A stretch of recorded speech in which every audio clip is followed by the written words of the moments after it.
Assalamualaikum warahmatullahi wabarakatuh.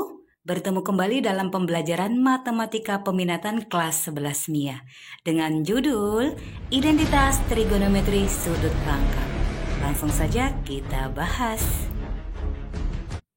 Rumus trigonometri sudut rangkap meliputi 3 persamaan fungsi trigonometri. Yang pertama nanti sudut rangkap fungsi sinus, yang kedua sudut rangkap fungsi kosinus, yang ketiga sudut rangkap fungsi tangen. Yang pertama kita bahas rumus sudut rangkap fungsi sinus. Sudut rangkap fungsi sinus atau sin 2 alfa bisa kita temukan dengan menyamakan sin 2 alfa sama dengan sin alfa tambah alfa. Karena alfa tambah alfa itu sama dengan 2 alfa. Dan kita akan menjabarkan sin alfa tambah alfa dengan bantuan, ingat, rumus jumlah dan selisih antara dua sudut yang kita pelajari kemarin. Kita pakai yang sin A tambah B sama dengan sin A dikali cos B ditambah cos A dikali sin B. Kita akan menggunakan rumus ini untuk menjabarkan sin alfa tambah alfa. Tapi terlebih dahulu kita misalkan alfa ini menjadi A, kemudian alfa ini menjadi B. Maka berdasarkan rumus hasilnya sin alfa dikali cos alfa ditambah cos alfa dikali sin alfa. Mereka sama ya.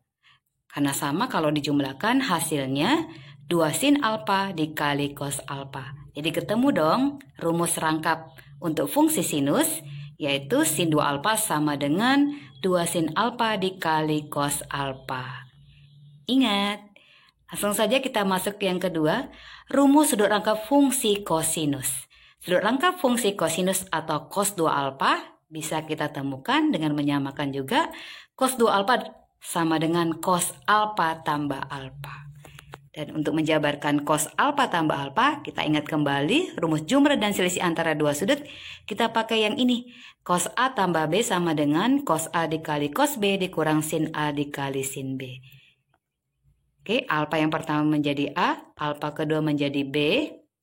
Maka berdasarkan rumus kita jabarkan cos alfa dikali cos alfa dikurang sin alfa dikali sin alfa.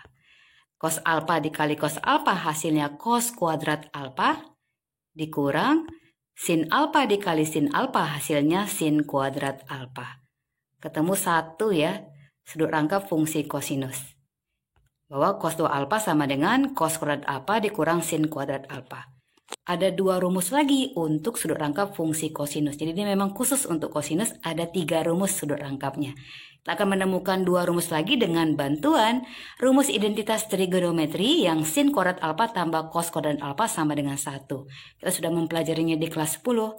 Dari rumus ini kita ambil 2 poin. Yang pertama bahwa sin kuadrat alfa itu sama dengan 1 dikurang cos kuadrat alfa. Dan poin yang kedua, cos kuadrat alfa sama dengan 1 dikurang sin kuadrat alfa. Nah, 2 poin ini akan kita pakai ke rumus yang pertama, yaitu cos kuadrat alfa dikurang sin kuadrat alfa. Akan kita substitusi. Yang pertama kita substitusi ya, nilai cos kuadrat alfa itu dengan 1 dikurang sin kuadrat alfa. Sehingga hasilnya 1 dikurang 2 sin kuadrat alfa. Yang kedua kita substitusi nilai sin kuadrat alfa itu dengan 1 dikurang cos kuadrat alfa. Maka ditemukan rumus 2 cos kuadrat alfa dikurang 1. Kamu bisa membuktikan sendiri ya. Nah, ketemu dong rumusnya untuk sudut rangkap fungsi kosinus.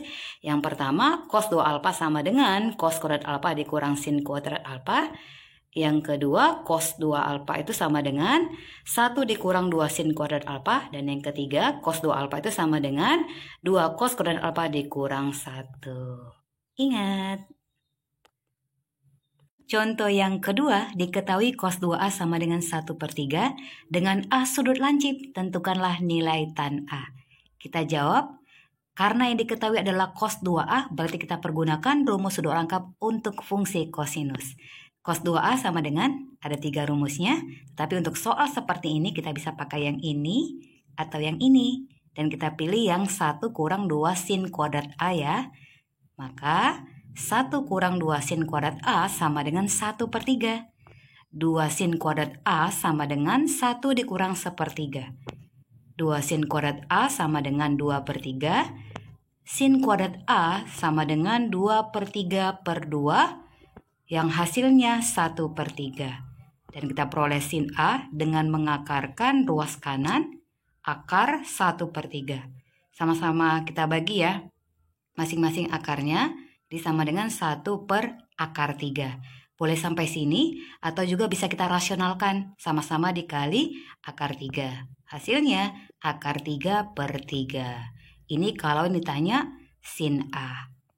Sin A-nya bernilai positif atau negatif tergantung yang diketahui. Yang diketahui dalam soal itu A sudut lancip. Berarti di KW1 untuk sin tan cosnya bernilai positif. Ya. Oke, karena yang ditanya tan A, kita pindahkan sin A itu ke dalam segitiga siku-siku. Kita gambarkan segitiga siku-sikunya. A-nya di sini di depan sudut siku-siku. Dengan perbandingan sin A, sin demi, berarti sisi depan per miring. Depannya A, sisinya akar 3, kemudian miringnya 3. Kita temukan sisi yang belum diketahui, sama dengan akar dari sisi miring kuadrat, berarti 3 kuadrat dikurang akar 3 kuadrat. Hasilnya akar 6. Maka kita bisa memperoleh tan A dengan perbandingan tan desa, sisi depan per sisi samping.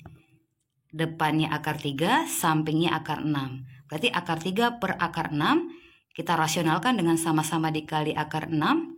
Hasilnya adalah 1/2 akar 2. Diperolehlah nilai tan A sama dengan 1/2 akar 2. Masuk ke contoh soal. Contoh soal yang pertama, jika tan X sama dengan P untuk A lancip, maka tentukanlah sin 2X. Kita jawab ya. Yang ditanya sin 2X berarti sudut rangkap. Sin 2X itu sama dengan 2 sin X dikali cos X. Ya. Berarti untuk menentukannya kita harus tahu dulu berapa nilai sin X dan nilai cos X. Dari mana? Dari yang diketahui bahwa tan X sama dengan P. P itu berarti P per 1. Dan rumus tan X perbandingannya adalah tan desa. Sisi depan per sisi samping. Langsung saja kita pindahkan ke segitiga siku-siku. Letakkan X di depan sudut siku-siku. Sisi depan X itu nilainya P, kemudian sisi samping X nilainya 1. Kita akan menentukan nilai dari sisi miringnya. Langsung saja.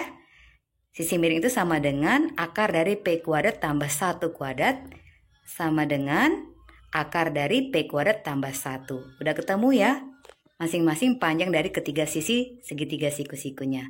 Langsung saja kita temukan perbandingan dari sin X. Sin X itu adalah sisi depan per sisi miring, sin demi. Sisi depannya tadi P, kemudian sisi miringnya adalah akar dari P kuadrat tambah 1. Berarti sin X sama dengan P per akar P kuadrat tambah 1. Dapat sin X-nya, sekarang kita menentukan cos X-nya. Kosami, sisi samping per sisi miring. Nah, sama dengan 1 per akar P kuadrat tambah 1. Udah dapat nih sin X dan cos X-nya. Langsung kita masukkan ke dalam yang ditanya. Sin 2X sama dengan 2 dikali, gantikan sin X-nya dengan P per akar P kuadrat tambah 1. Kemudian dikali nilai cos X-nya sama dengan 1 per akar P kuadrat tambah 1.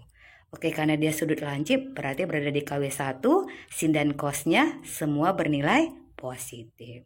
Langsung kita kalikan sama dengan, nah untuk yang pemilang berarti 2 dikali P dikali 1 hasilnya 2P. Dan untuk penyebutnya itu akar P kuadrat tambah 1 dikali akar P kuadrat tambah 1 karena sejenis berarti akarnya hilang ya, menjadi P kuadrat tambah 1. Berarti berdasarkan jawaban yang kita cari ya, nilai sin 2X itu sama dengan 2P per P kuadrat tambah 1. Mudah kan? Rumus yang ketiga adalah rumus sudut rangkap untuk fungsi tangen. Sudut rangkap fungsi tangen atau tan 2 alfa, kita akan menemukannya dari tan 2 alfa sama dengan tan alfa tambah alfa. Dan ingat kembali rumus jumlah dan selisih antara dua sudut kita pakai yang tan A tambah B itu sama dengan tan A tambah tan B dibagi 1 kurang tan A dikali tan B. Nah, kita misalkan dulu alfa ini menjadi A, kemudian alfa ini menjadi B. Berdasarkan rumus, penjabarannya menjadi tan alfa tambah tan alfa dibagi 1 dikurang tan alfa dikali tan alfa.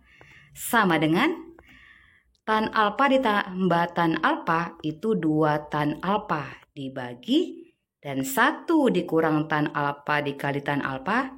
Ingat ya, tan alfa dikali tan alfa itu hasilnya tan kuadrat alfa. Jadi penyebutnya menjadi 1 dikurang tan kuadrat alfa. Ketemu dong rumus sudut rangkap untuk fungsi tangen bahwa tan 2 alfa sama dengan 2 tan alfa dibagi 1 dikurang tan kuadrat alfa. Mudah kan? Kita masuk ke contoh soalnya ya. Jika diketahui tan alfa sama dengan 2/3, jika alfa sudut lancip maka tentukanlah nilai tan 2 alfa. Oke, kita jawab. Tan 2 alfa rumusnya adalah 2 tan alfa dibagi 1 dikurang tan kuadrat alfa. Langsung kita substitusi saja bahwa nilai tan alfa itu sama dengan 2/3. Karena dia sudut lancip ya otomatis dia di KW pertama semua bernilai positif ya. Sama dengan 2 dikali 2/3 per 1 dikurang 2/3 kuadrat. Sama dengan 4/3 untuk pembilangnya. Penyebutnya 1 dikurang 4/9. 4/9 itu dari 2/3 kuadrat ya. Kemudian sama dengan 4/3 dibagi 5/9. 1 dikurang 4/9 itu hasilnya 5/9. Ditemukanlah jawaban untuk soal ini 12/5. Maka nilai tan 2 alfa sama dengan 12/5. Wah, mudah ya. Oke. Terima kasih.